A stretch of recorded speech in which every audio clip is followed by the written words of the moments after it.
Bueno, bienvenidos. En este nuevo video vamos a ver al Adam Smith y la riqueza de las naciones. La idea es acompañar la lectura de los primeros capítulos que tienen como bibliografía obligatoria, pero además vamos a intentar resumir las ideas principales del autor que están expresadas en el libro, en otros capítulos, los cuales recomendamos la lectura, e intentar ver cuáles son las ideas principales. Nosotros en la materia lo que hacemos es discutir qué constituye conocimiento científico y qué no, discutir qué rol específico juega la ciencia dentro del conocimiento más en general, y también distinguir qué eh, delimita a la ciencia de lo que no es. Entonces, lo que venimos discutiendo. Es interesante sumar los trabajos de Adam Smith, ya que con las ideas de Adam Smith y las ideas de otros autores de la época, se da inicio propiamente a lo que se delimita como las ciencias económicas. Entonces, es interesante ver por qué motivos o qué clase de fenómenos, qué clase de problemas son las que dan origen a las ciencias económicas como tales, como una disciplina aparte. Para eso es que vamos a hacer esta parte de la materia. Lo primero es ubicar al autor en su época. Adam Smith vivió de 1723 a 1790, es decir, es un hombre del siglo XVIII, conocido también como el siglo de la Ilustración. Eh, en este siglo, si nosotros nos ubicamos, lo que podríamos observar es que el nivel de vida es muy distinto de cómo es hoy.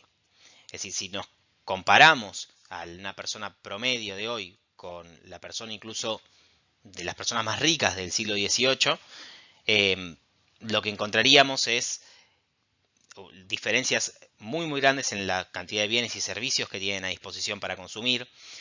Podríamos ver diferencias enormes en tanto a la esperanza de vida, la mortalidad infantil, el nivel de alfabetización general, la cantidad de gente viviendo en las ciudades versus la cantidad de gente viviendo en el campo. Esto incluso en los países más avanzados de la época como Inglaterra, Holanda y Europa Occidental en general.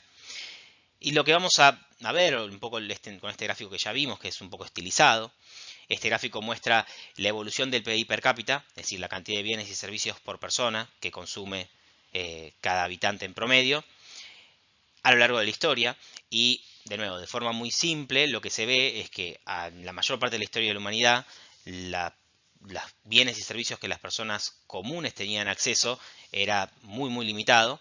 Y recién a partir bueno, de la época que vivió Adam Smith y más en adelante, fines del siglo XVIII, principios del siglo XIX, se da este proceso conocido como la Revolución Industrial, en el cual comienza un cambio en la velocidad en que la humanidad produce bienes y servicios en general.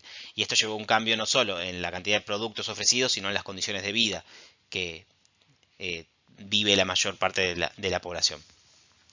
Eh, Adam Smith vive este proceso muy en un inicio y sin embargo él escribe La riqueza de las naciones preguntándose cómo es posible este aumento, esta mejora en la calidad de vida de las personas, cómo es posible que se produzcan más bienes y servicios para una mayor cantidad de la población, eh, incluso, como les digo, en este momento donde es un proceso que recién se está iniciando. De hecho, el libro, el nombre completo del libro, es una investigación sobre el origen y las causas de la riqueza de las naciones. Es decir, lo que mueve a Adam Smith es al fin y al cabo pensar o buscar qué es aquello que lleva a este proceso. Tengan en cuenta que si nos ubicamos en el siglo XVIII, las condiciones de vida que vivía una persona común no distaban mucho de las condiciones de vida durante el Imperio Romano. Es decir, sin lugar a dudas, era más similar el nivel de vida de una persona del siglo XVIII al nivel de vida del año cero que al nivel de vida nuestro hoy, en la disponibilidad de bienes y servicios, en indicadores como ya discutimos. Considerando el autor, lo que vamos a ver es que Adam Smith pertenece a una corriente que es la Ilustración escocesa. Adam Smith fue discípulo y compañero, era un poco menor, a David Hume, a quien ya un poco vimos. Muchas de las ideas que Adam Smith plantea en La riqueza de las naciones son ideas que también comparte con Hume y que Hume plantea en sus ensayos con respecto al dinero, con respecto al rol que juega la balanza comercial. Eh, Y una de las ideas principales que plantea Adam Smith como una gran nueva hipótesis, como de nuevo junto con Hume, pero que es una ruptura con el pensamiento económico de la época, es la crítica del mercantilismo. El mercantilismo no es tanto una ideología, sino más bien una serie de consejos de política económica que los ministros de gobierno y los hacedores de política en el siglo XVI y XVII-XVIII en Europa proponían a los monarcas y a los reyes, que consistían en que la riqueza de una nación consistía en la cantidad de metales preciosos, oro o reservas que tenga acumulado, y por ende, para poder hacer más rico al país, se tenían que llevar adelante protecciones comerciales o políticas que busquen tener una balanza comercial positiva con el resto del mundo. Es decir, en España, para poder acumular oro, lo que se necesita es exportar más de lo que importa, por ejemplo. Entonces, cada país va a buscar acumular oro y conseguir riquezas de esta manera por medio de tener una balanza comercial positiva. Esta idea es criticada por Hume primero y por Adam Smith después, eh, planteando de que en realidad la riqueza no está en la cantidad de metales preciosos que se tengan acumulados, sino en la cantidad de bienes y servicios que un país produce. Y esta idea, que hoy en día para nosotros es muy común porque está en la base de cómo se define el PBI, en realidad era totalmente novedosa para la época. Y otra idea relacionada a esta, que también estaba presente en la época, es que la fuente de la riqueza consistía en un intercambio injusto o en la conquista. Es decir, que todo comercio implicaba un ganador y un perdedor. Y que para que un país sea rico necesariamente otro tenía que ser pobre. De la misma manera que la única forma de poder conseguir mayores recursos debía ser mediante una victoria militar, una conquista mediante la cual a otro país se le pueda quitar esclavos, recursos, metales preciosos, oro, etc. Y de esta forma es que un país podía enriquecerse. La idea detrás de esto es que la riqueza es un juego de suma cero. Eh, y por ende, para que alguien sea rico, otro tiene que ser pobre. Y de nuevo, acá la idea revolucionaria que introducen Adam Smith y Hume es que no es así, que la riqueza no es que el intercambio económico no es un juego de suma cero y que es posible mediante el comercio enriquecer de forma mutua a quienes participan de él. Otro pequeño detalle, pero se los comento ya que se están introduciendo en el tema, Adam Smith se sorprendería de que lo llamen economista, o que hoy en día le digamos economista. Él podría definirse a sí mismo como filósofo o filósofo moral, ya que durante la vida de Adam Smith él escribió un primer libro, que es La teoría de los sentimientos morales, en 1759, que fue el libro por el cual se hizo famoso. Ganó la cátedra, le dieron la cátedra de filosofía moral en la Universidad de Glasgow, que fue la principal cátedra con la cual él dio clases toda su vida. También a raíz de este libro ganó notoriedad y un duque le confirió a él la educación de uno de sus hijos como tutor, con lo cual pudo viajar por toda Europa y nutrirse de las ideas de la época. Y un poco a partir de ese viaje, de esa discusión con los distintos pensadores de la época en distintos países, es que él escribe, por último, La riqueza de las naciones en 1776.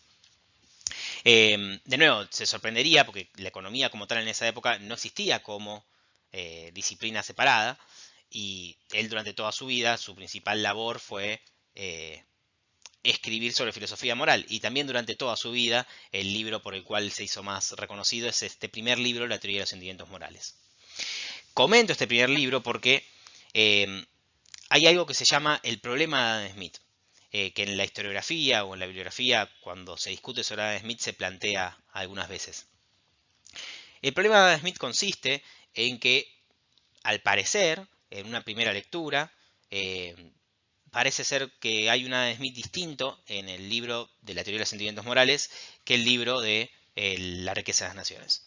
En la teoría de los sentimientos morales, Adam Smith comienza planteando que los hombres se mueven por un sentimiento a favor de los demás o simpatía, empatía, que los lleva a actuar en favor de los otros. Mientras que en la riqueza de las naciones, a uno le llega la idea, que seguramente es la que tengan ustedes, de que Adam Smith plantea que el hombre es egoísta, que busca su interés propio y que mediante esto va hacia el mercado para poder persiguiendo meramente su interés. Y plantean entonces en la bibliografía que existe eh, este problema. Un poco, o que existe una contradicción entre estos dos planteos. Un poco lo que queremos mostrar, lo que quiero también plantear en este video, es que no necesariamente existe esa contradicción. De hecho, el planteo de Adam Smith en La riqueza de las naciones es que no está en contradicción ese sentimiento de empatía o sentimiento a favor de los demás con la búsqueda de mejorar uno mismo, es decir, del bienestar propio o del interés propio. Que justamente para Adam Smith es la búsqueda del interés propio en el intercambio lo que permite un beneficio común. Que en el intercambio se puede lograr, cada uno incluso persiguiendo un interés propio, hablar en función del interés del otro. Y por ende, de llegar a un beneficio común. Con un intercambio, si es voluntario, deja una situación en la que necesariamente ambos deberían de estar mejor. Y por esto critica también a otros personajes como Bernard de Mandeville, que era un holandés y filósofo holandés que vivió mucho tiempo en Inglaterra, que él era un irónico y escribió una fábula sobre las abejas, donde planteaba una sociedad en la cual eran abejas que corrompidas, digamos, que se dedicaban a seguir sus vicios, entonces se dedicaban al juego, al consumir alcohol, digamos, solamente a actividades viciosas, pero la sociedad de alguna manera vivía en base a eso, y que cuando las abejas se convierten en honestas y empiezan a llevar una vida recta y moral, la sociedad se cae abajo. Eh, y en sí mismo es una fábula criticando los valores morales de la época de Mandeville, y Adam Smith lo critica, y en esta crítica hay como elementos interesantes que se pueden rescatar, en donde Adam Smith diferencia lo que es para él el egoísmo del interés propio. Para Adam Smith una cosa es el interés propio, que no está en contradicción con el interés del otro, y otra cosa es el egoísmo, que es simplemente buscar el interés propio transgrediendo el interés del otro. Entonces marca esta diferencia. Cuando Adam Smith habla del intercambio y de buscar el interés propio, es justamente el interés propio en pos del interés mutuo. Siempre que haya un intercambio, si este es voluntario, yo tengo que ofrecerle algo al otro que al otro le convenga también. Y por ende es una relación de que ganan los dos, que ganan ambos mediante el intercambio. Y vamos a ver un ejemplo de qué tenía como idea Adam Smith con esto del intercambio provechoso. Si este ejemplo es más bien, no es exactamente de Adam Smith, es más bien tomado de Ricardo y de la idea de la ventaja comparativa, pero sirve para entender qué es lo que tenía detrás, qué es lo que tenía en la cabeza Adam Smith cuando planteaba esto de que podía haber lugar a un intercambio en que ambos estén mejor. También, bueno, tengan consideración acá en estos números son, por ejemplo, estamos suponiendo una economía de dos personas, Lucas y Pedro, en los cuales ambos trabajan 24 horas. Es simplemente para que los números sean redondos, pero si lo cambian pueden ver que se llegan a las mismas conclusiones. Bueno, de nuevo, supongamos muy simplemente que tenemos una economía de dos personas, Lucas y Pedro. Ambos trabajan 12 horas en distintas actividades. Podría distribuirse de otra manera, pero en total son 24 horas que las distribuyen entre producir dos cosas, panes y camisas, solo dos bienes. Supongamos que Lucas en 12 horas hace 12 panes y en 12 horas hace 6 camisas. Es decir, tarda 1 hora por pan y 2 horas por camisa. Mientras que Pedro en 12 horas hace 6 panes, si tarda 2 horas en hacer un pan, y en 12 horas hace 2 camisas, si tarda 6 horas en hacer una camisa. Si sumamos la producción total, 12 más 6 panes son 18 panes y 6 más 2 camisas son 8 camisas. Esa es la producción total de la economía, de esta mini economía de dos personas. Y vamos a ver una cosa. Vamos a ver que Lucas es el doble de productivo que Pedro haciendo panes. Porque Lucas tarda 1 hora en hacer pan y Pedro tarda 2 horas en hacer un pan. Y si nos fijamos en las camisas, Lucas es 3 veces más productivo que Pedro en hacer camisas. Veamos, tarda 2 horas en hacer una camisa Lucas y tarda 3 horas en hacer una camisa Pedro. No, perdón, tarda 6 horas en hacer una camisa Pedro. Entonces, acá les pregunto a ustedes que lo piensen para en el video antes de ver la respuesta. ¿Hay espacio? ¿Qué les parece intuitivamente? ¿Hay espacio para que haya un intercambio provechoso para ambos en esta situación? Donde uno hace mejor ambas cosas que el otro. Piénsenlo. La respuesta es que sí. Supongamos esta situación. Supongamos que Lucas se especializa ahora en hacer camisas. Es decir, Lucas hace todas las camisas de esta mini economía. Entonces hace las 8 camisas que se producían antes. Como Lucas tarda 2 horas en hacer las camisas, van a ser en total 16 horas de trabajo para Lucas. Y las otras 8 horas restantes las dedica a hacer panes y por ende hace 8 panes. Ya que recordemos, él hacía un pan en 1 hora. Es decir, acá no hay ningún cambio en productividad, simplemente se divide en el trabajo.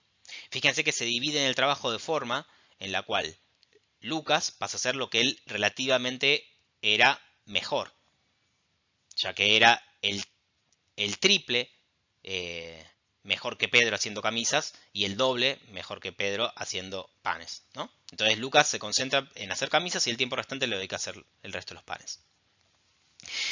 Pedro ahora directamente ya no tiene que hacer ninguna camisa más y puede dedicar sus 24 horas a hacer panes. Como él tardaba 2 horas en hacer un pan, hace 12 panes.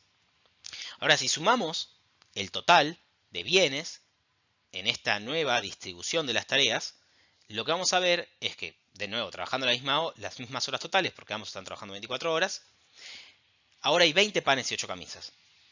Si se fijan con la situación anterior, hay 2 panes más. Entonces la productividad total de esta economía aumentó, simplemente porque se asignaron mejor las tareas. No hubo un aumento en la productividad, no hubo un aumento de tecnología, no hubo un aumento de educación, no hubo un aumento de una mejora de ese sentido de ningún tipo. Simplemente se distribuyeron las tareas y mejoró la producción total de esta economía. Y ahora veamos qué pasa con el intercambio. Fijémonos, por ejemplo, que Lucas podría darle las 2 camisas a Pedro, las 2 camisas que hizo de más, a Pedro, a cambio de 5 panes. Y en ese caso, si sumamos, Lucas terminaría consumiendo 13 panes y 6 camisas, y Pedro terminaría consumiendo 7 panes y 2 camisas. Es decir, cada uno, con respecto a la situación inicial, termina consumiendo un pan más. Es decir, ambos terminan mejor, ambos son más ricos. Y de hecho este es el incentivo que tienen a especializarse y colaborar. Ya que si no pudieran estar mejor, no tendrían un incentivo a especializarse. Fíjense también que esta tasa de cambio no es casual, no es que cambian 2 camisas a cambio de 5 pares porque sí. Si vemos la relación original que tiene de cambio cada uno por separado, es decir, si sería la economía en autarquía o la economía cerrada de Lucas por un lado y de Pedro por el otro, Lucas sabe que él, para hacer una camisa, tiene que dejar de hacer 2 panes. Mientras que Pedro, para hacer una camisa, tiene que dejar de hacer 3 panes. Porque recordemos, a Pedro le llevan 2 horas hacer un pan y 6 horas hacer una camisa. Mientras que a Lucas le lleva 2 horas hacer una camisa y 1 hora hacer un pan. Entonces, si Lucas quisiera, o Lucas es hacer esas 2 camisas de más, le costó a él el costo de oportunidad de dejar de hacer 4 panes. Pero el intercambio con Pedro recibe 5, así que le conviene, está mejor.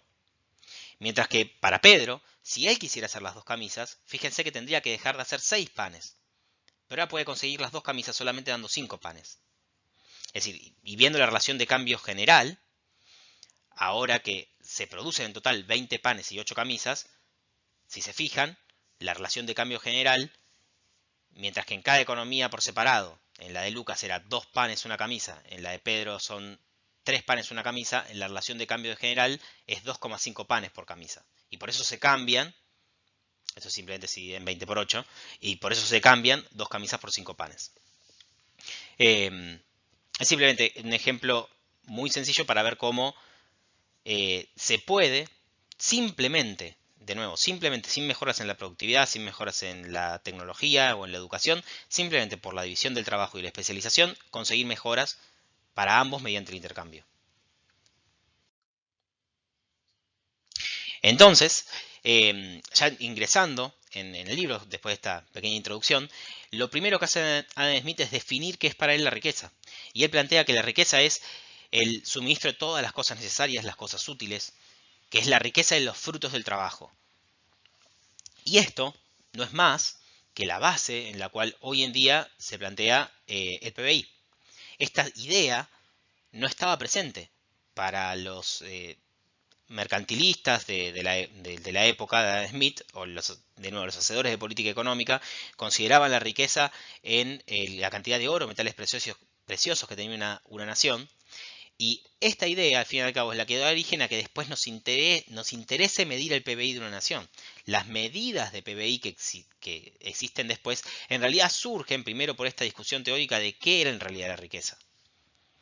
Y va a plantear, un poco en línea, en sintonía con lo que estuvimos discutiendo al principio, en una frase que hoy en día un campesino laborioso en Inglaterra, hoy en día se refiere al siglo XVIII, vive mejor que el rey de 10.000 salvajes. En el sentido de la cantidad de bienes y servicios, o la cantidad de bienestar que vive una persona campesino, como él se refería a la clase media de la Inglaterra y Escocia de la época, con respecto a una situación sin civilización, digamos. Entonces se va a preguntar por qué es que es esto. Eh, para Adam Smith, la clave viene por la división del trabajo y la especialización, como el ejemplo que estuvimos viendo. Para Adam Smith, mientras más avanzado sea el país, significa que es un país más grande, que tiene una extensión del mercado mayor, y que por ende, entre todas las personas que son, el trabajo se encuentra mucho más dividido, mucho más especializado, y eso lleva a un mayor grado de laboriosidad o productividad. Y para eso, y él pone el origen en este punto, y luego deriva a partir de ahí las mejoras que pueden desprenderse de la división del trabajo.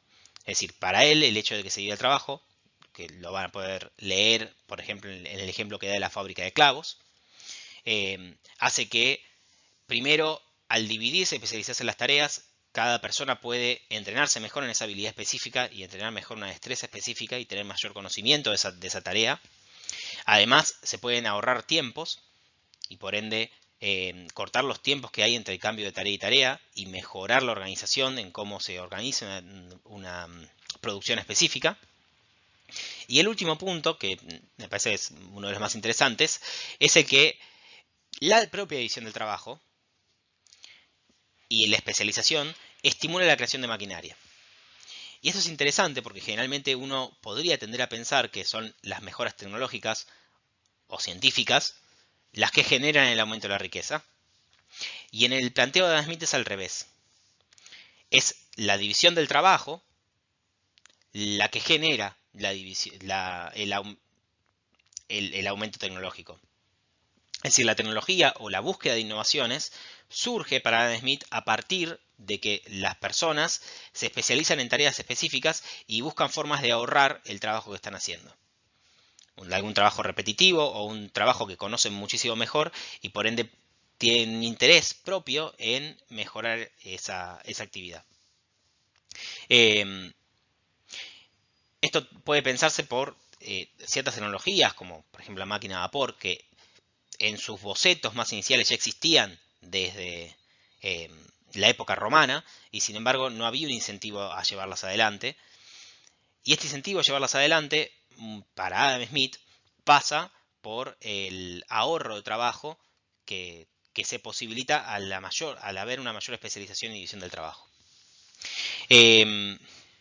A su vez, la especialización también lleva a que haya personas que se dediquen específicamente a pensar cómo mejorar una máquina, cuando tal vez antes no existía esa posibilidad de que existe ese rol específico.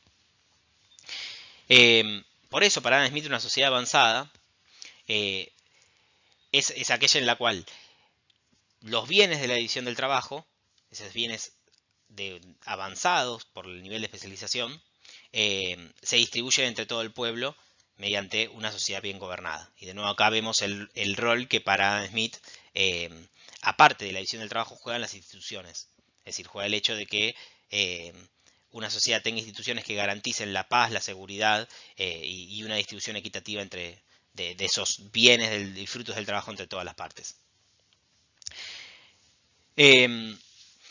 En este punto es interesante también marcar cómo algo que ya Adam Smith está planteando ahí, pero que es el origen de toda una discusión, que es la cantidad de bienes y servicios que una persona común, mucho más al día de hoy, pero incluso en la época de Adam Smith, tiene a su disposición,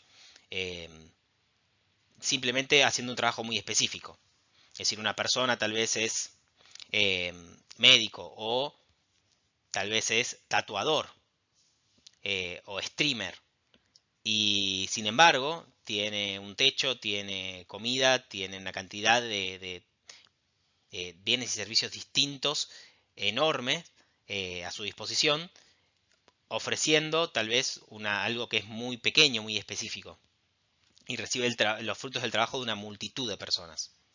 En este sentido, por ejemplo, Frédéric Bastiat, que es un filósofo del siglo XIX, economista, él se planteaba como una sorpresa cómo es posible que la París de la época, del siglo XIX, se pueda alimentar a una población que en el siglo XIX la población de París aumentó exponencialmente, pasó de menos de 1 millón hacia 1900 casi con 3,5 millones de personas.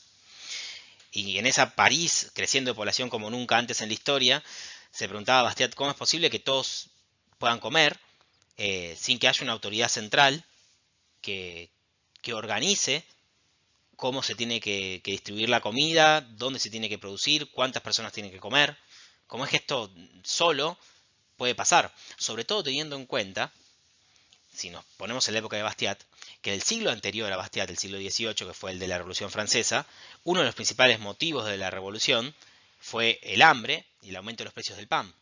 De hecho, cuando se hizo la revolución, se creó una comisión especial del pan, revolucionaria, que se ocupaba de controlar el precio del pan, verificar y garantizar la distribución del pan entre las clases populares, en una París con muchos menos habitantes de los que había en el siglo XIX. Y de nuevo, Bastiat se sorprende y se pregunta, ¿cómo es posible? ¿Cómo es posible que solo por algo como el sistema de precios y el mercado puedan comer todos los habitantes de París, incluso mejor que en el siglo pasado, siendo muchos más habitantes y sin que haya una comisión o ministerio del pan que diga cómo se tiene que distribuir y quién lo tiene que producir y a qué precio tiene que estar? Es digamos, es un rompecabezas para la época de Bastiat. Que bueno, que las respuestas, al fin y al cabo, tanto la que da Bastiat como la que plantea acá Adam Smith, está, de nuevo, en la división del trabajo, posibilitada por la extensión del mercado y posibilitada por el sistema de precios que da el mercado. Cosa que vamos a ver ahora más en detalle. Acá les dejo 2 videos que son interesantes. Uno es un video muy clásico y muy cortito, está en la descripción también del video, que es el de Milton Friedman sobre el lápiz. Básicamente él plantea, nadie sabe hacer un lápiz, no hay ni una sola persona, por más conocimiento que tenga, que pueda hacer un lápiz desde cero. Y parece que es una afirmación bastante estrafalaria y sin embargo, si uno escucha los argumentos va a ver que efectivamente es así. Y una demostración un poco graciosa de este último punto es una charla TED, que se las dejo también, con bastante humor, en la cual es un intento de un chico, creo que era inglés, que intenta construir una tostadora desde cero. Es decir, procurarse él el hierro, el plástico el hilo de cobre y todos los elementos que conforman una tostadora y hacerla él con sus propios medios, a ver cómo le sale. Eh, bueno, y es interesante ver los resultados.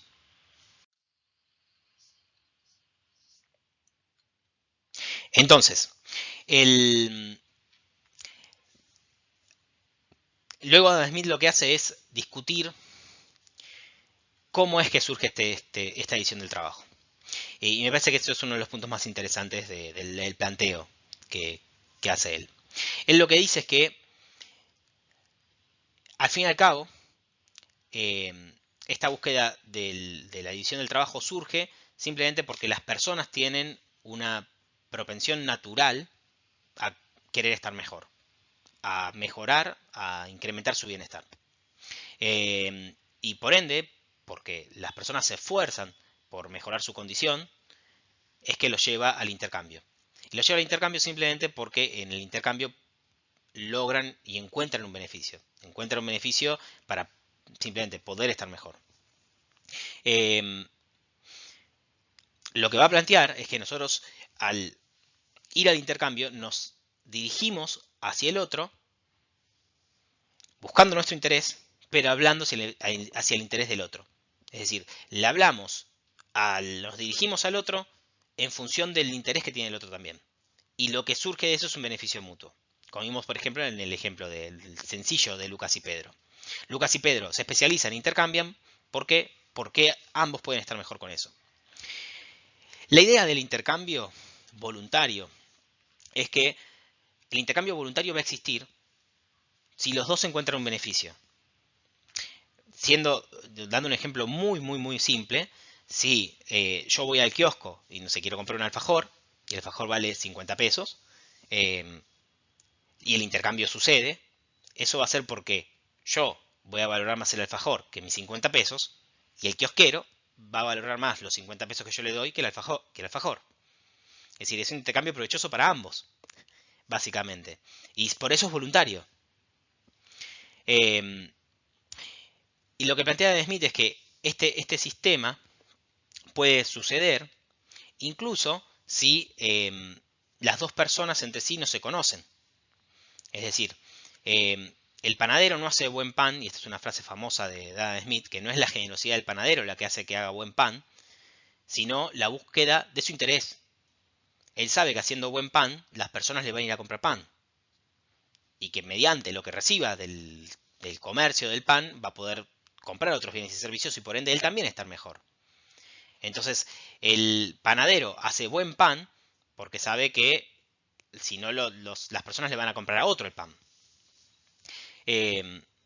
Si, dice, si nosotros dependiéramos de la generosidad, es decir, si la sociedad tuviera que construirse un nuevo sistema de intercambio en el cual no habría un intercambio de una cosa por otra, sino que las personas tendrían que tener las cosas simplemente porque las personas son buenos samaritanos, tienen una cultura solidaria con el prójimo y por ende yo espero que me den las cosas sin ofrecer nada a cambio. Lo que dice Adam Smith es una sociedad de ese tipo. Si esperásemos nosotros que nos den las cosas simplemente por media generosidad sin ofrecer nada a cambio, no funcionaría una sociedad de ese tipo. Es esta idea de que del intercambio puede surgir un beneficio mutuo lo que posibilita que económicamente la sociedad se estructure y avance y surja la civilización. Este es el planteo principal desde mi punto de vista que hace Adam Smith. Y acá quiero de nuevo marcar esta contradicción que habíamos visto al principio entre el Adam Smith que planteaba la empatía entre los seres humanos en la teoría de los sentimientos morales y el Adam Smith que plantea este intercambio económico en base al interés propio. Que de nuevo, como vimos, no hay que malinterpretarlo. Es un interés propio porque genera un interés mutuo. Pero todo el tiempo creo que está muy presente esta idea de los economistas, de que los economistas tenemos modelos donde suponemos a la gente que maximiza beneficios y maximiza su utilidad, los consumidores maximizan su utilidad, los productores maximizan su beneficio y que mediante solamente operaciones frías se llega a resultados económicos y que estos modelos de nuevo, se cree o se dice popularmente, llevan a, a que las personas sean, o suponen personas frías, calculadoras, y que las personas realmente no son así, y por ende los economistas están equivocados porque suponen personas frías y calculadoras. De nuevo, esto lo vimos en clases pasadas, pero es interesante remarcarlo acá. Nosotros no suponemos que las personas al intercambio económico vayan y sean frías y solo le importe su interés. Porque pensemos que las personas sean realmente así. Sino que el punto es que incluso suponiendo que las personas van hacia el intercambio sin tener ninguna ligación con el otro, sin importarle el sentimiento del otro necesariamente, es decir, simplemente buscando realizar una operación económica, incluso en ese caso el resultado social es beneficioso. Si se da un intercambio es porque hay beneficio para ambos. Este es el punto. Incluso suponiendo que las personas sean frías y calculadoras, el resultado del intercambio es beneficioso. Obviamente, si además de eso suponemos que las personas son solidarias, ofrecen y dan cosas a cambio sin esperar nada, como las personas realmente son, obviamente que el resultado social va a ser aún más beneficioso. Pero de nuevo, el punto cuando modelizamos es y hacemos intercambios o pensamos individuos donde solo maximiza su utilidad o solo maximiza su beneficio, no es porque pensemos que las personas realmente sean así, es porque incluso suponiendo eso se llega a un resultado, se llega a una predicción que puede ser constatable y que puede ser y que nos sirve en términos de las predicciones que nos arroja. Entonces, resumiendo muy simplemente, el argumento de Adam Smith es que la división del trabajo es lo que lleva a que aumente la productividad, y es este aumento de la productividad, o sea, de bienes y servicios útiles, de cosas que sirven, es lo que implica el aumento de la riqueza.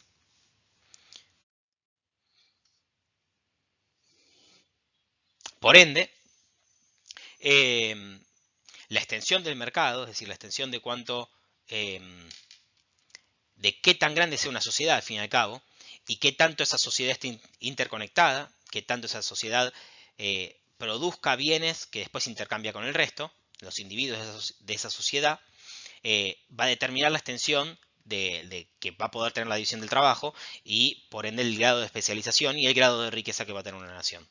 Entonces, dice, no por nada es que las ciudades se construían cerca de ríos navegables o en la costa, y que ahí surgen las grandes ciudades donde más se especializa el trabajo y donde más se genera riqueza, porque es lo que le permite exportar o, por ejemplo, transportar mercancías mediante el mar o ríos navegables.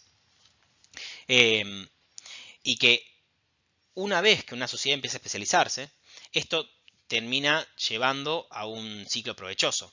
Es decir, las personas al saber que pueden intercambiar el excedente de su trabajo, al especializarse en alguna tarea específica, es que se interesan en justamente especializarse. Es decir, hay un incentivo a hacerlo sabiendo de que hay un mercado disponible para lo que yo voy a ofrecer. Yo tal vez no me puedo dedicar a algo tan específico como ser, no sé, profesor de historia del pensamiento económico o ser médico especialista en una cierta enfermedad muy específica, justamente porque en una sociedad tan grande o en una ciudad muy grande voy a tener demanda para ese tipo de especialidad. Es muy difícil o muy raro que encontremos en un pueblo muy chiquito, por ejemplo en el interior de la provincia de Buenos Aires, a especialistas en cosas muy específicas, porque no alcanza la extensión del mercado para la demanda a lo que esa persona está ofreciendo. Entonces, las diferencias de talento, dice Adam Smith, o esta especialización tan avanzada en la sociedad se da a medida de que el mercado se extiende. Y para esto, de nuevo, es por un lado el tamaño que puede tener una ciudad o una civilización y también la forma en que estén interconectados.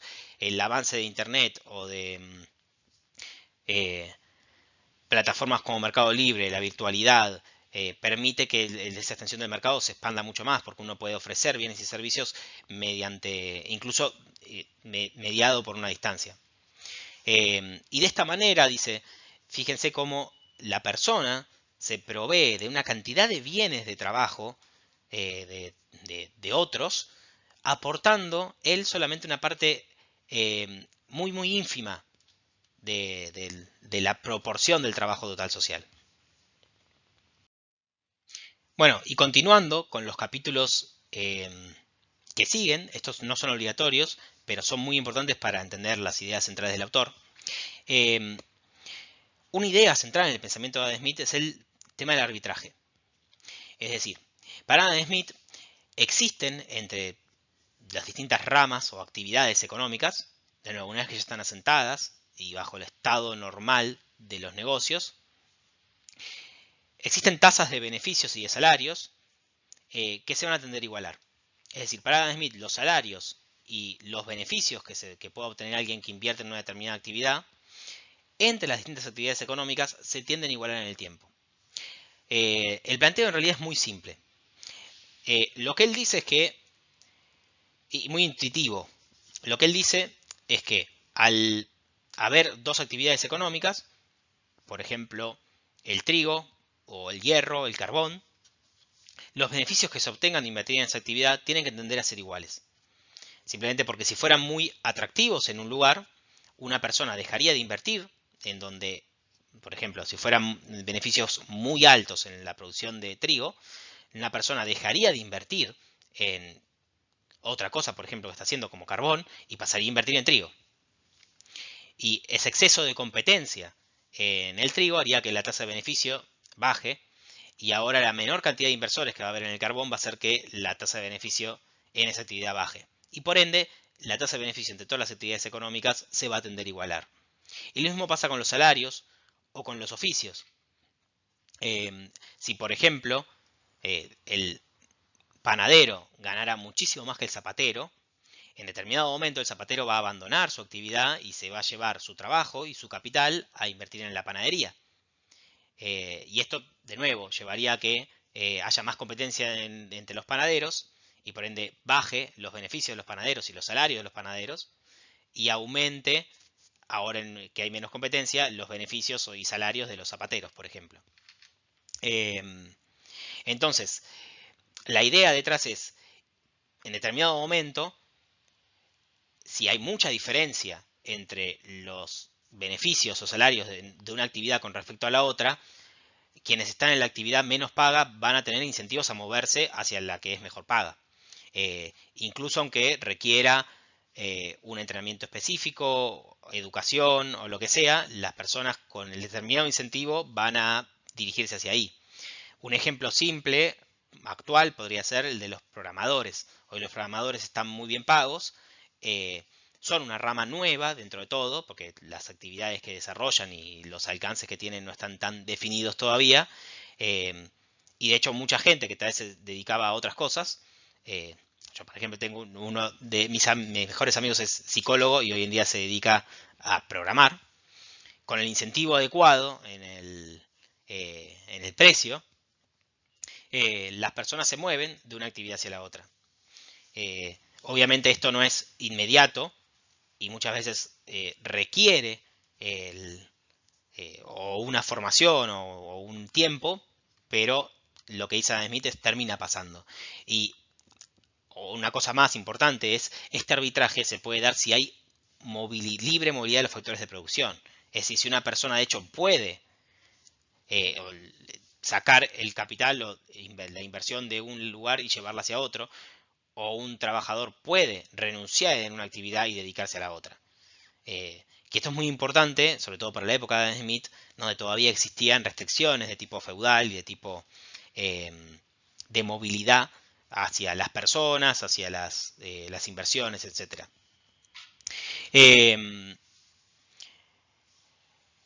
Y él va a plantear además que un aspecto, una teoría, digamos, del valor de Adam Smith, que hoy en día ya no es eh, eh, considerada o no es planteada así, pero vamos a verla para entender en sí lo que ayuda a entender este concepto del arbitraje, que es lo que él dice es que él define el precio natural que tienen un bien, como es el precio cuando cubre los costos de producción. Entonces, para Adam Smith, el precio natural de un bien es el precio que cubre exactamente las tasas medias o las tasas naturales de los factores de producción, de renta, salarios y beneficios. Es decir, siendo la renta la retribución al factor de producción tierra, los salarios al factor de producción trabajo y los beneficios al factor de producción capital. Entonces, una vez que se retribuyen esos factores de producción, se define el costo de producción. Básicamente, lo que dice Adam Smith es, los precios de un bien se pueden reducir a sus costos de producción.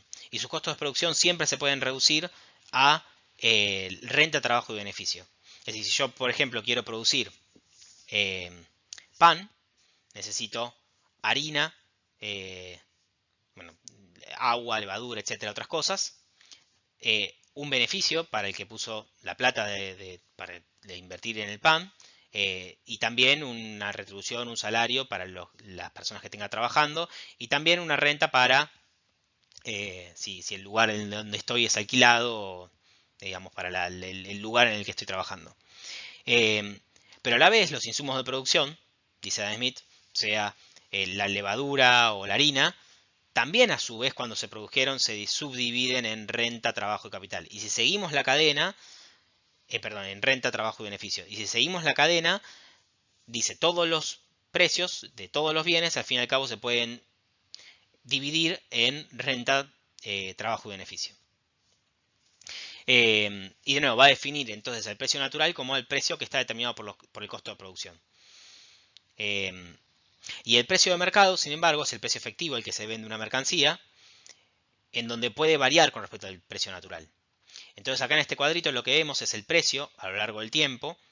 En la línea gris más gruesa vemos lo que sería el precio natural, que varía como varían los costos de producción, es decir, varía poco según varían los costos de producción a lo largo del tiempo, y el precio de mercado puede variar muchísimo más, y puede estar temporariamente por arriba o por debajo de este precio natural, que es el que indicarían los costos de producción. Da el ejemplo de un asedio o un sitio a una ciudad, dice en el cual en el medio de un sitio de una ciudad, por ejemplo, el precio de los alimentos se dispara, son altísimos, en donde claramente hay un precio de mercado que está por arriba del precio natural.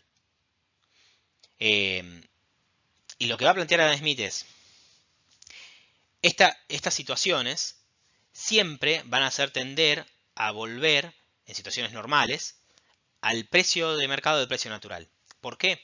Porque si el precio de mercado estuviera muy por eso sirve para entender el concepto de arbitraje. Si el precio de mercado estuviera muy por arriba del precio natural, es porque o bien los salarios son muy altos en esa actividad, o bien los beneficios son muy altos en esa actividad, o ambos. Y por ende, muchas personas van a querer moverse, invertir en esa actividad. Y van a terminar bajando los precios de eso. Va a haber más competencia y van a terminar bajando los precios, volviendo a las tasas naturales o medias de beneficios y salarios, y por ende bajando el precio de mercado para que se iguale a su precio natural. Y si el precio de mercado está muy por debajo del precio natural, dice Adam Smith, debe ser porque o los salarios están por debajo de la media o los beneficios están por debajo de la media. Y por ende gente va a abandonar esa actividad. Y al abandonar la actividad, al haber menos productores de ese bien, que ahora su precio es más barato, lo que va a pasar es que el precio va a subir. Y va a volver al precio natural. Entonces acá se entiende el concepto de arbitraje y cómo es que funciona en esta idea de Adam Smith. De nuevo, hay ahora toda una serie de capítulos donde él explica por qué motivos los salarios y los beneficios pueden ser distintos, es decir, por el riesgo asociado a una actividad, por la cantidad de años de educación, por las tareas necesarias o las responsabilidades que tenga alguien a cargo, y por eso los salarios naturales pueden ser distintos en distintas actividades o los beneficios. Pero lo que va a decir Adam Smith es, eh, teniendo en cuenta esas diferencias, de todas formas, los salarios y beneficios van a tender a igualarse. Entonces, lo que dice es, nunca puede pasar que el precio de mercado esté mucho tiempo por debajo del precio natural. Porque naturalmente lo que dice, lo que explica Adam Smith es, si el precio de mercado está muy por debajo del precio natural, eso implicaría que los salarios o los beneficios en ese lugar están muy por debajo de la media y la gente abandonaría esa actividad. Entonces directamente empresarios cerrarían y oferentes dejarían de ofrecer ese producto y volvería el precio de mercado a subir, así encontrarse con el precio natural. Si no se puede mantener un precio de mercado muy por debajo del precio natural, que es el que indican los costos de producción. Pero sí puede mantenerse por arriba. Y él da ejemplos principalmente del ejemplo del monopolio. Y en la época de Adam Smith, los soberanos, los monarcas europeos, garantizaban monopolios a distintas empresas, en distintas actividades económicas, por ejemplo en el comercio con las colonias, había empresas que eran designadas por el rey como las únicas que podían comerciar en esos determinados mercados, y lo mismo en ciertas actividades económicas al interior del país. Y lo que él dice es, de esa manera sí se puede mantener el precio de mercado por encima del costo de producción, que si permitieses que ingresaran nuevas empresas a competir con ellas, con estos monopolios. Entonces él plantea acá dos predicciones, que al fin y al cabo son son la base de los dos modelos que surgen, como extremos, que surgen de teoría del consumidor, que es el de la libre competencia y el monopolio. Él lo que dice es que en libre competencia, es decir, si hay libre movilidad de los factores de producción y un producto lo puede ofrecer cualquier persona que quiera, estar dispuesto a eso, y una persona puede moverse de cualquier actividad económica o cualquier actividad que quiera una a otra, el precio de mercado tiende rápidamente al precio natural, que es el costo de producción, que al fin y al cabo es el precio más bajo que se puede pedir por un producto, porque es el que cubre los costos de producción. Recordemos, ya pagando las tasas medias de beneficio, las tasas medias de renta y de salarios. Es decir, para Adam Smith este costo de producción incluye el beneficio que se lleva el capitalista también. Mientras que en el monopolio, lo que hace es desabastecer continuamente el mercado, es decir, siempre ofrecer una cantidad menor de la que ocurriría bajo libre competencia, y de esta manera obligar a los consumidores a pagar el máximo que están dispuestos a pagar por un bien. Y de nuevo, estas dos predicciones del monopolio y de la libre competencia son las que se desprenden, cuando ustedes vean microeconomía, de los modelos de monopolio y del modelo de libre competencia. Son las conclusiones de esos modelos, y que no es casualidad, porque los modelos al fin y al cabo son estilizaciones de estos planteos que ya estaban presentes en Adam Smith.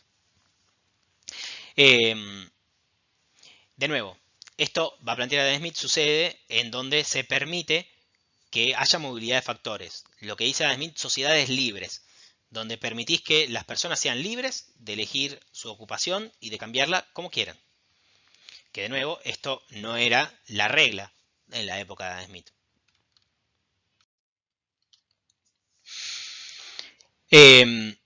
Un caso interesante que van a encontrar en el libro, de nuevo les recomiendo que lean el libro por lo menos hasta el capítulo 7, y bueno, y si quieren el libro entero, el primer libro, el libro 1.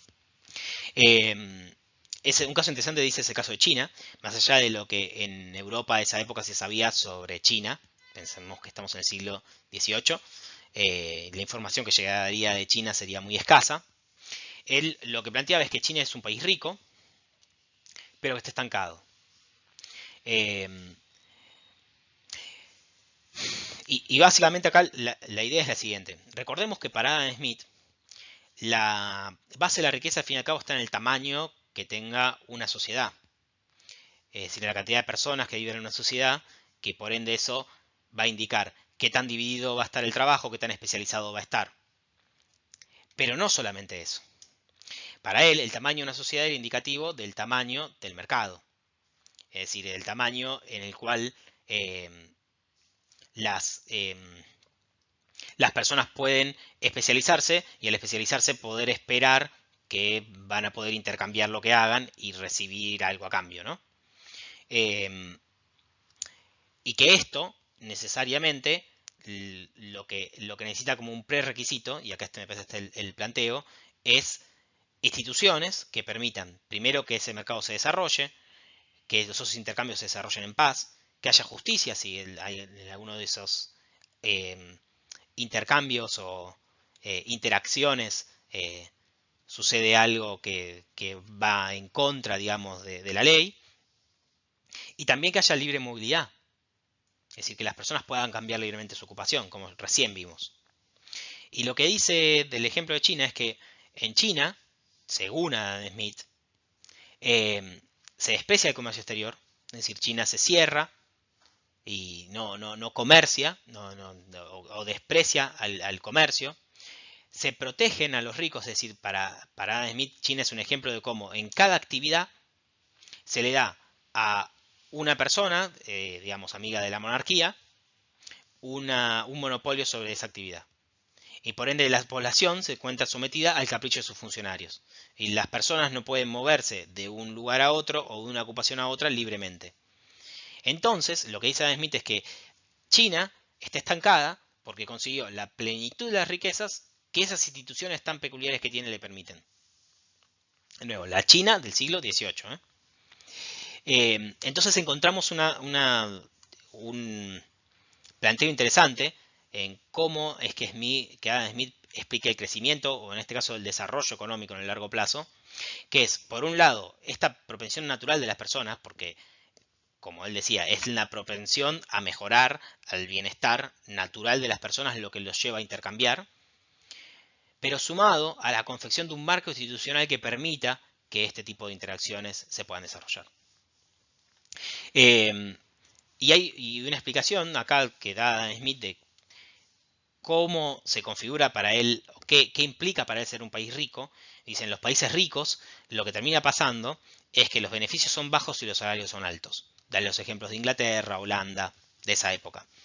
Y él dice, ¿por qué? Porque hay mucho capital, hay mucha inversión, y por ende, en todas las ramas económicas ya hay mucho capital invertido, los beneficios son bajos, pero los salarios son altos. ¿Por qué? Porque el capital es relativamente abundante con respecto al salario. Y en los países pobres pasa exactamente lo contrario. Hay poco capital y el trabajo es relativamente abundante con respecto al salario. Con respecto al capital. Y por ende los salarios son bajos y los beneficios de las actividades económicas son muy altos. Si se quiere entender con un ejemplo muy simple, podemos pensar hoy en la India. La India tiene salarios muy bajos porque el trabajo es muy abundante con respecto al capital.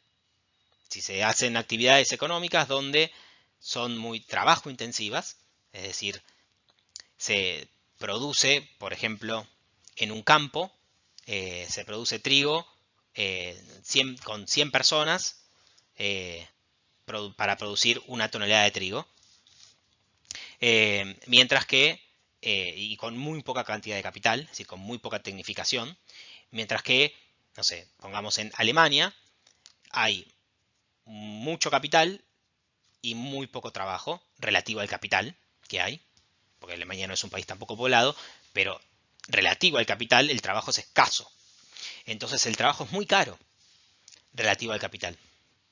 Y el capital es muy barato. Y de hecho en Alemania es bastante barato conseguir máquinas, conseguir tecnología, y son muy altos los salarios. Y si vemos al ejemplo, una tonelada de trigo en Alemania es una persona en un tractor haciendo esa tonelada de trigo. Y ya no 100 personas. Por ende, dice, y de nuevo volviendo a este ejemplo, lo que vamos a ver es que en la India los salarios son muy bajos y en Alemania los salarios son muy altos. Y si se fijan, el precio de la tonelada de trigo en el mercado internacional es el mismo. solo que se hicieron con técnicas de producción distintas. En una se produjo con mucho capital, en otra es decir, capital intensivo en Alemania, y en otra se produjo como trabajo intensivo en la India. Y bueno, para esto, en esta diferencia, Adam Smith identifica como un signo de qué significa ser un país rico y un país pobre. Es decir, en la dotación relativa de capital y de trabajo. De nuevo, los países ricos se caracterizan por tener una abundancia relativa de capital sobre el trabajo, y esto es al revés en los países pobres. De nuevo, son dos conceptos muy modernos, muy actuales. Es decir, las ideas que Adam Smith estaba planteando acá en este libro son ideas que hoy en día tenemos en economía, digamos, que planteamos y que modelizamos en economía, en modelos que ustedes van a estudiar en sus carreras, sean los que sigan en economía y los que no, también lo van a ver en macro, micro, etc. Entonces, para ya ir finalizando, Adam Smith es muy crítico con la política europea de la época que él vivía. Recordemos, él llega a ver hacia el final de su vida la Revolución Francesa, es decir, estamos en una época, él muere en 1790, es decir, estamos toda la vida de él, es un hombre de la edad moderna, y en Europa existían monarquías que tenían un poder bastante discrecional sobre las actividades económicas, y que, por ejemplo, podían expropiar una actividad a una persona, o desconocer una deuda que tuviera la monarquía, por ejemplo, con alguien. O bien otorgar un privilegio o una exención de impuestos simplemente de forma discrecional según cómo la monarquía lo dispusiera. Y en general tenía mucha tendencia a otorgar este tipo de monopolios y privilegios en distintas ramas económicas. Y esto es lo que critica Adam Smith. Él lo que dice es que al hacer esto, lo que se está haciendo, al poner trabas a la movilidad de las personas o de las mercancías, es achicar el tamaño del mercado, el cual justamente para él es la base de la riqueza de una nación, el tamaño en el cual se puede intercambiar bienes y servicios. Y que, de nuevo, lo único que busca es es asegurar los beneficios solamente para algunos pocos. De esta manera, bueno, dice, se le asignan privilegios a esos gremios, de los gremios en este sentido feudal que existían en esa época, y corporaciones, y da ejemplos como el Estatuto del Aprendizaje, que eran estatutos que tenían ciertas actividades que impedían que, por ejemplo, en determinadas ramas, como, no sé, de nuevo doy el ejemplo de los zapateros, no pudieran ingresar más personas a la actividad. Y por ende, y quien quisiera ser zapatero tenía que ser, por ejemplo, hijo de zapatero. Entonces, lo que dice, esto es una traba para que el que quiera elegir libremente la actividad lo pueda hacer. Y artificialmente se mantienen altos los salarios o los beneficios de esa rama porque no permitís a otros que puedan entrar a competir en ella. Y el que sale perdiendo con todo esto es el trabajador pobre, dice Adam Smith. Al fin y al cabo, lo que termina pasando es que ese trabajador pobre que pudiera ir a trabajar por ese salario que es relativamente más alto, no lo puede hacer porque tiene esta traba que se lo impide. Y por ende lo termina obligando a una fracción de la población a tener que vivir de la caridad de las parroquias. Es bastante duro en este punto Adam Smith. Y otro punto que me parece muy muy interesante es el de las tarifas, por ejemplo, aduaneras, ¿no? Adam Smith es en sí un propulsor del comercio internacional, lo cual es lógico si uno cuando uno entiende su punto de vista, que es la escala de producción, al fin y al cabo, el tamaño, como vimos, del mercado, es decir, a cuántas puedas llegar vos con lo que producís y cuántos bienes te puedan llegar a vos, lo que determina la riqueza. Obviamente lo que propone es que las naciones comercien entre sí. Y él plantea que las trabas comerciales, por ejemplo, a un nivel de de un país no pueden aumentar el capital total que tiene, que tiene ese país. Lo que pueden hacer en última instancia es desplazar el capital en una dirección distinta a la que estaba, pero no va a aumentar el capital total que tenga ese país.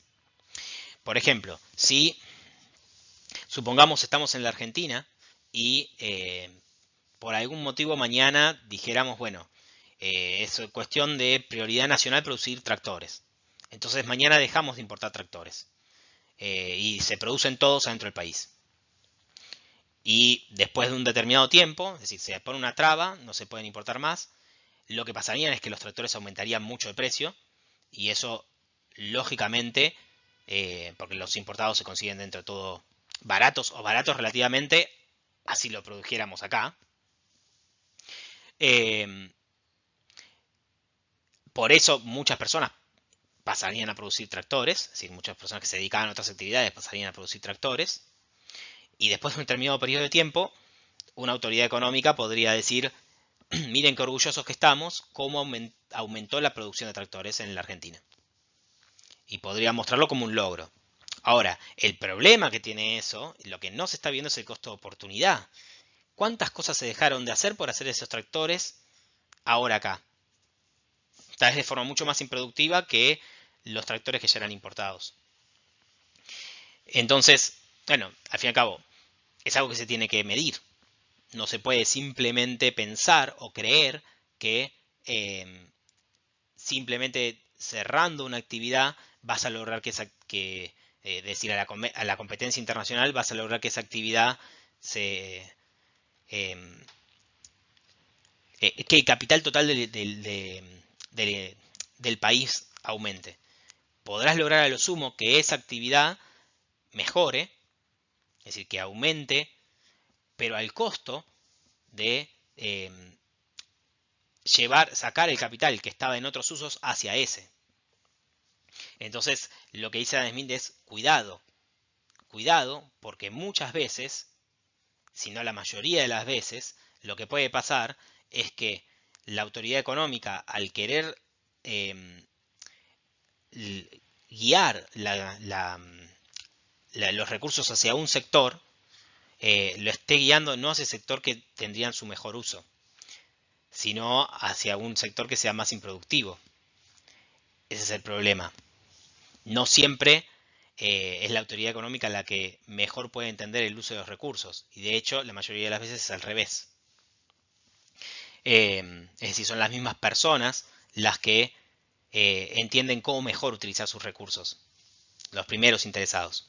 Pero en fin, el planteo acá que hace es el concepto de equilibrio, es un concepto de equilibrio general. Uno no puede distribuir, es decir, uno no puede asignar capital en un sector sin sacarlo de otro. Ese es el punto. Este es el concepto al fin y al cabo que Adam Smith está planteando, que es importantísimo entenderlo.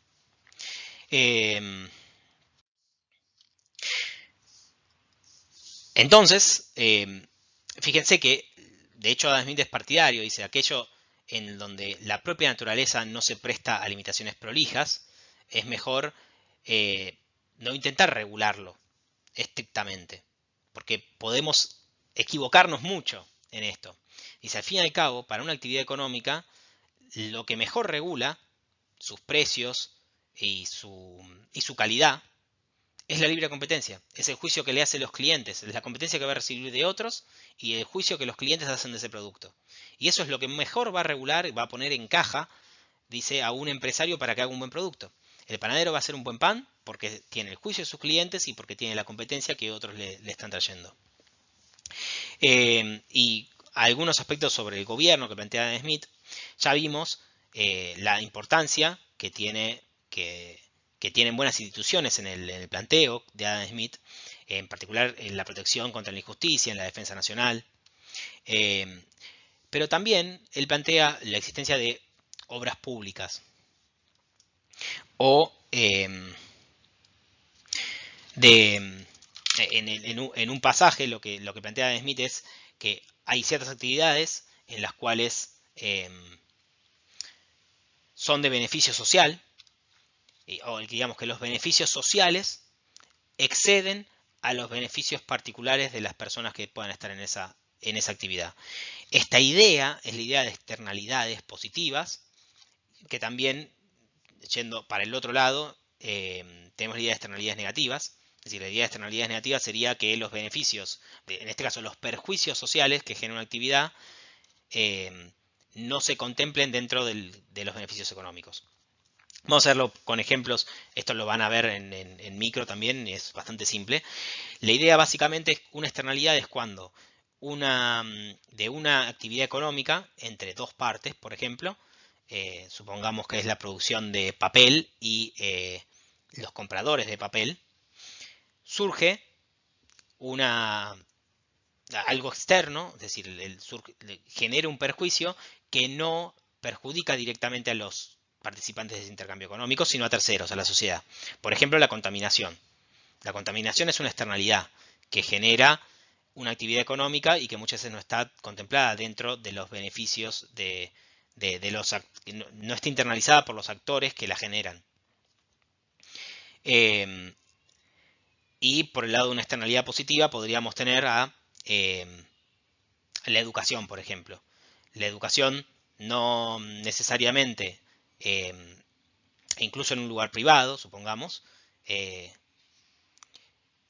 es mayor el beneficio social que surge de la educación del beneficio que tal vez una persona que invierte en su educación recibe. Es decir, hay un beneficio aparte que recibe la sociedad más allá del beneficio que el principal interesado recibe. Bueno, en esos casos, tanto en casos de externalidades negativas como de externalidades positivas, Adam Smith lo que plantea es que ahí podría haber espacio para que una intervención, una regulación. De nuevo, esto tal vez ya es muy adelantado a Adam Smith, es decir, Adam Smith lo plantea como una posibilidad, que es una discusión que, de nuevo, se da o que comienza tal vez 100 años después de que Adam Smith escribe La riqueza de las naciones, por ende no le podemos exigir tanta claridad en este punto. Me pareció interesante remarcarlo porque muchas veces se hace la idea, un poco errónea, de que Adam Smith proponía un estado mínimo, un estado que no se ocupe ni de salud, ni de educación, ni de cosas por el estilo, y que eso no es cierto. Hay que poner al autor en su contexto. O sea, en esa época no existía ni educación pública, ni salud pública universal como la entendemos hoy. Entonces, obviamente cuando Adam Smith habla de las labores del gobierno, lo primero que él desarrolla es la ley y la defensa, porque eran justamente las tareas que los gobiernos estaban tomando en ese momento. Y plantea que el gobierno tendría que alejarse de la actividad económica privada, porque de nuevo, justamente lo que hacían los gobiernos las monarquías en esta época era asignar monopolios o regulaciones, digamos, privilegios en distintas actividades, cosa que él es lo que justamente critica. Y de nuevo, con el tema de externalidades lo van a ver ya más avanzado en sus carreras, pero él abre una puerta, digamos, como para decir, bueno, en este caso es posible que haya un espacio para regulación.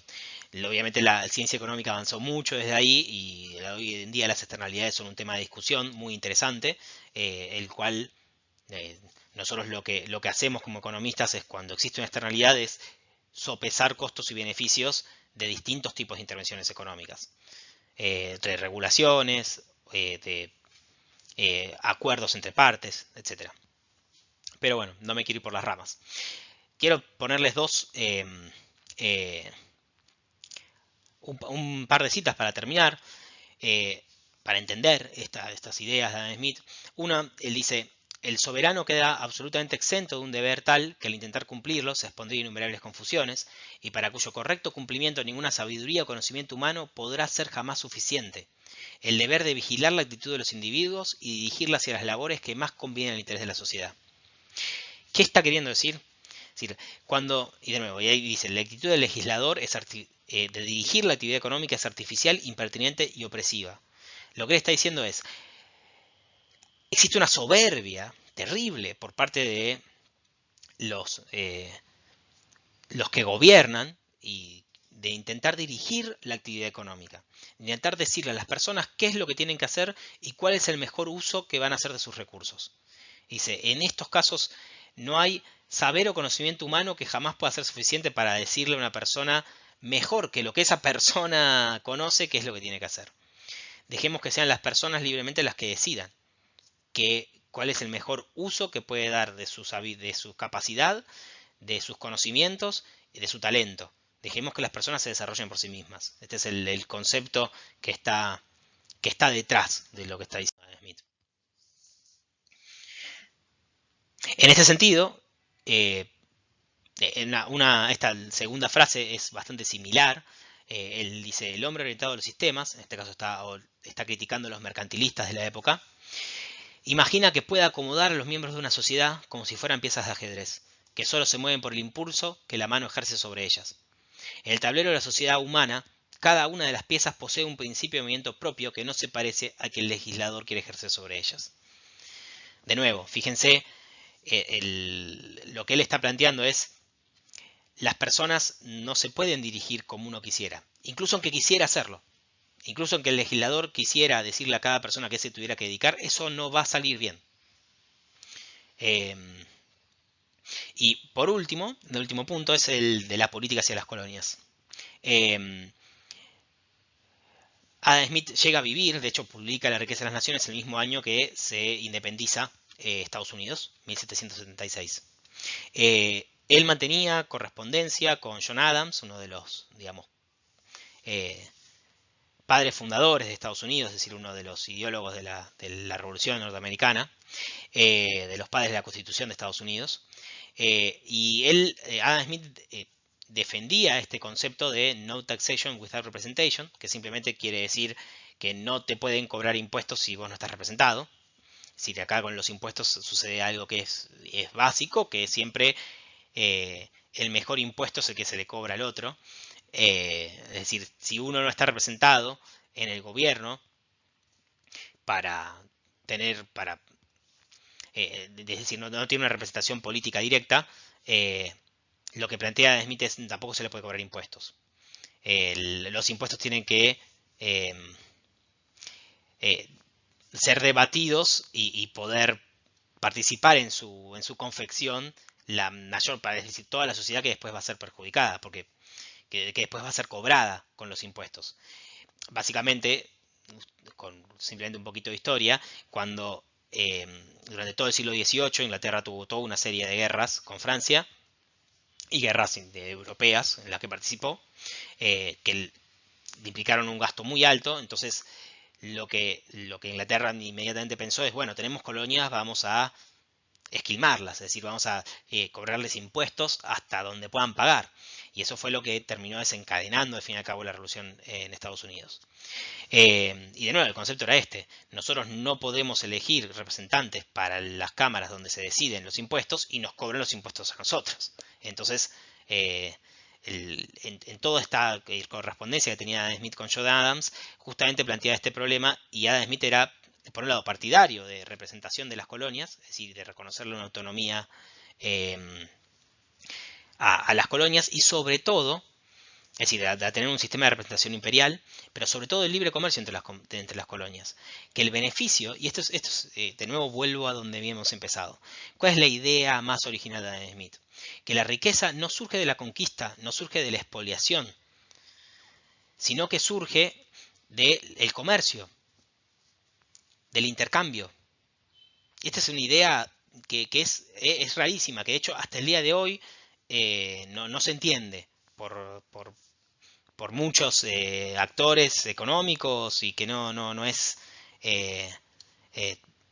digamos, no es entendida de esta manera y es todavía criticada.